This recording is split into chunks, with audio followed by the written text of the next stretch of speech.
জনাব তারেক রহমানের নির্দেশে বিএনপির সম্মানিত সিনিয়র যুগ্ম মহাসচিব জনাব সুনীল নেতৃত্বে অবৈধ ফ্যাসিস্ট দখল হাসিনা সরকার উপজেলা নির্বাচন বর্জন উপলক্ষে লিফলেট বিতরণ করছেন রুহুল কবির রিজভী ভাইয়ের নেতৃত্বে। আজকে লিফলেট বিতরণ কর্মসূচি চলছে। উপজেলা নির্বাচন বর্জন বর্জন, হাসিনা সরকারের নির্বাচন বর্জন বর্জন, অবৈধ নির্বাচন কমিশনের নির্বাচন বর্জন বর্জন।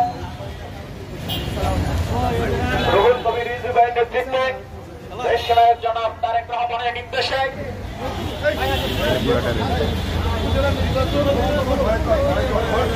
উপজেলা নির্বাচন প্রহসনের নির্বাচন বর্জন বর্জন।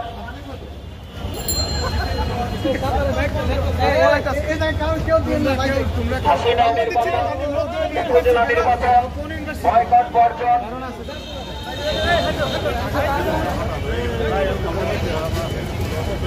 ছবি আছে একটাই লিখব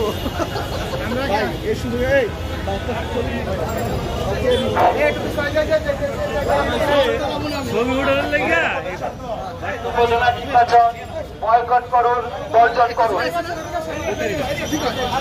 বেগম খালেদা জিয়ার সালামে উপজেলা নির্বাচন বয়কট করুন।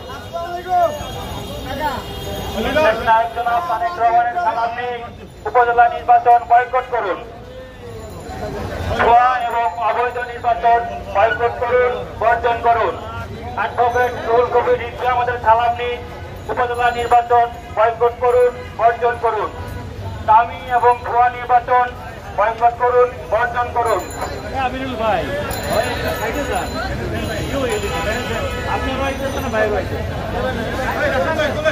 অবৈধ এবং ভুয়া উপজেলা নির্বাচন বয়কট করুন বর্জন করুন।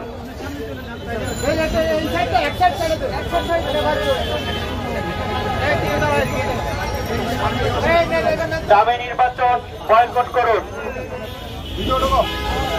দেশ নায়ক জনাব তারেক রহমানের সালাম নিন উপজেলা নির্বাচন বয়কট করুন।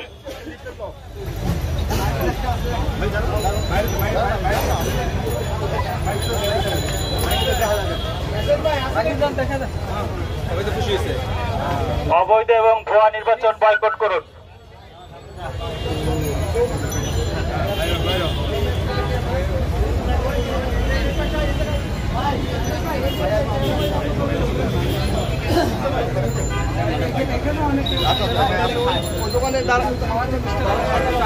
ভাই একটু ফাঁকা করে দেন আপনারা তো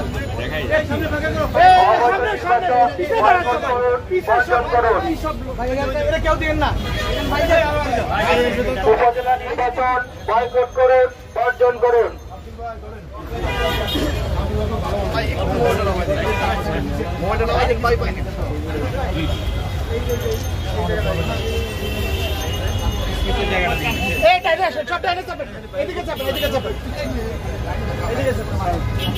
দামি নির্বাচন বয়কট করুন।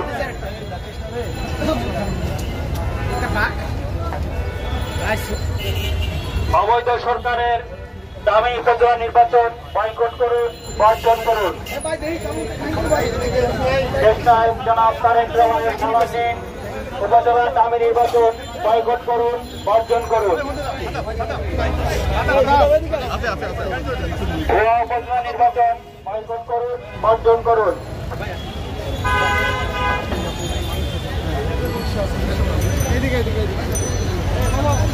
দেশ নেত্রী বেগম খালেদা জিয়ার সালাম নিন ভুয়া এবং দামি নির্বাচন বয়কট করুন বর্জন করুন।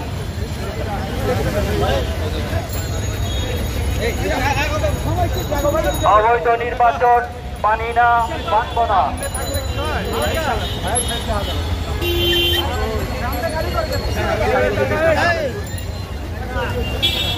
অবৈধ এবং ভুয়া দামি উপজেলা নির্বাচন বয়কট করুন বর্জন করুন।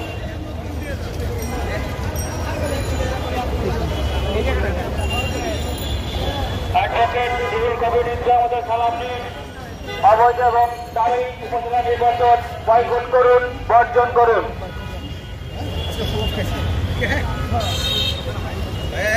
অবৈধ দামি নির্বাচন বয়কট করুন।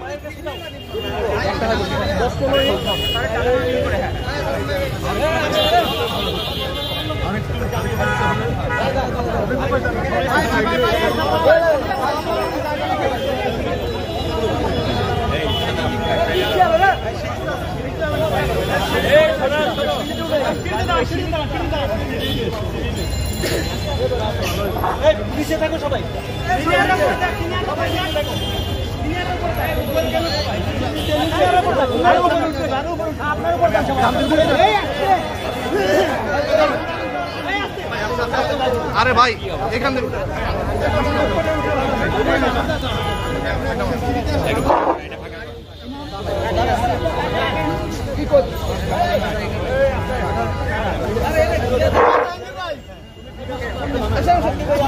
সংগ্রামী ভাই বোনেরা, আপনারা জানেন বর্তমান যে সরকার এরা ক্ষমতা দখলে রেখেছে গায়ের জোরে। সংগ্রামী জনগণ, এরা অবাধ সুষ্ঠু নির্বাচনের ধার ধারে না, এরা ভোটারদের ভোট দিতে দেয় না। প্রত্যেকটি রাজনৈতিক দলের অংশগ্রহণমূলক ভোটকে তারা বাধাগ্রস্ত করে। গত 7ই জানুয়ারির নির্বাচনের পূর্বে বিএনপির মহাসচিব সহ সিনিয়র নেতৃবৃন্দ সহ প্রায় 25-26 হাজার নেতাকর্মীকে তারা গ্রেফতার করে। ওরা অংশগ্রহণ করার কথা বলে, কিন্তু তারা একতরফা নির্বাচন করতে চায়। তার প্রমাণ সারা বাংলাদেশ থেকে বিএনপি এবং যারা গণতন্ত্রের কথা বলে তাদেরকে বন্দী করে রাখে। এখন দেখছি ওবায়দুল কাদের সাহেব, তিনি যেন খুব উত্তেজনার মধ্যে আছে। তার উত্তেজনা যেন কোনোভাবেই প্রশমিত হচ্ছে না। তিনি মানসিক অস্থিরতায় ভুগছেন বলে মনে হয়। ডোনাল্ড লু, মার্কিন সহকারী পররাষ্ট্রমন্ত্রী দক্ষিণ এশিয়া বিষয়ক, তিনি বাংলাদেশে এসেছেন। তার আশা নিয়ে বিএনপির কোন নেতা কোথাও কোনো কথা বলেনি, কিন্তু প্রতিদিন মনে হচ্ছে জ্বরে যেমন প্রলাপ বকে তেমনি ওবায়দুল কাদের সাহেব প্রলাপ বকছে। এর কারণ কি আমরা জানি না। উনি বলছেন ডোনাল্ড লু কি বিএনপিকে ক্ষমতায় বসিয়ে দিবে, ডোনাল্ড লু কি বিএনপিকে ক্ষমতা দিয়ে যাবে, ডোনাল্ড লু কি তিনি নিষেধাজ্ঞা দিবে, এই আশায় আছে বিএনপি। তো বিএনপি তার আশা নিয়ে এবং সে কি করবে এই নিয়ে কোন নেতা বিএনপির কি কোনো কথা বলেছে? বলেনি। কিন্তু ওবায়দুল কাদের সাহেব এসব বলে যাচ্ছে। উনার কি প্রচন্ড জ্বর হয়েছে যে উনি কি এইরকম ভুল বকছেন, প্রলাপ বকছেন কেন? অর্থাৎ একটা বড় ধরনের অস্থিরতায় তিনি আছেন। উনারা গণতন্ত্রকে ধ্বংস করে ভোট নির্বাচনকে দখলে নিয়ে তারা গোটা জনগণকে, দেশবাসীকে তারা বন্দী করে রেখেছে। গোটা বাংলাদেশকে উন্মুক্ত কারাগারে পরিণত করে এখন জনগণকে বিভ্রান্ত করার জন্য নানা কথা বলছে। তার একটি হলো এই মার্কিন সহকারী পররাষ্ট্রমন্ত্রীর আশা নিয়ে এই যে জ্বরের প্রলাপ বকা, এই বকাটা তার একটা উৎকৃষ্ট উদাহরণ। আপনারা জানেন সব দিক থেকে এই সরকার একেবারে ধ্বংসের শেষ সীমানায় উপনীত হয়েছে। বাংলাদেশ ব্যাংকের গভর্নর বলছেন যে অর্থনীতির এই যে করুণ অবস্থা, ধসে যাওয়া, এইটা আমার কর্মজীবনে দেখিনি। এই বাংলাদেশ ব্যাংকের গভর্নর বর্তমানে যিনি আছেন তিনি এই সরকারেরই মনোনীত। আবার উনাদের যে জ্বালানি উপদেষ্টা, কি যেন নাম উনার, তৌফিক ইলাহি, উনি বলছেন যে বাংলাদেশে আজকের যে ভয়াবহ অর্থনৈতিক অবস্থা তার জন্য পশ্চিমারা ষড়যন্ত্র করছে। এই ষড়যন্ত্রের নবতত্ত্ব তৌফিক ইলাহিরা দিয়ে মনে করছে জনগণকে তারা বিভ্রান্ত করবে। কিন্তু এটাতে যে জনগণ বিভ্রান্ত হবে না, তাদের প্রতিটি কাজ হচ্ছে অবৈধ, এদের জনগণের কোনো রায় নেই। তাই দ্বিতীয় দফা যে উপজেলা নির্বাচন হচ্ছে 21 তারিখে, এইটা আপনারা যারা এখানে উপস্থিত আছেন তাদের কারো না কারো বাড়ি কোন উপজেলায় এখানে নির্বাচন হবে। আপনারা বাড়িতে আপনাদের বাপ মা, আপনাদের প্রতিবেশী, আপনাদের আত্মীয় স্বজন, আপনাদের ভাই বোন, আপনাদের সন্তান যারা যেখানে আছেন উপজেলায়, তাদেরকে বলবেন এই ঘৃণ্য দখলদার জনগণকে বন্দী করে রাখা এই সরকারের উপজেলা নির্বাচন তারা প্রত্যাখ্যান করবে, তারা বর্জন করবে। আপনাদের সকলকে ধন্যবাদ।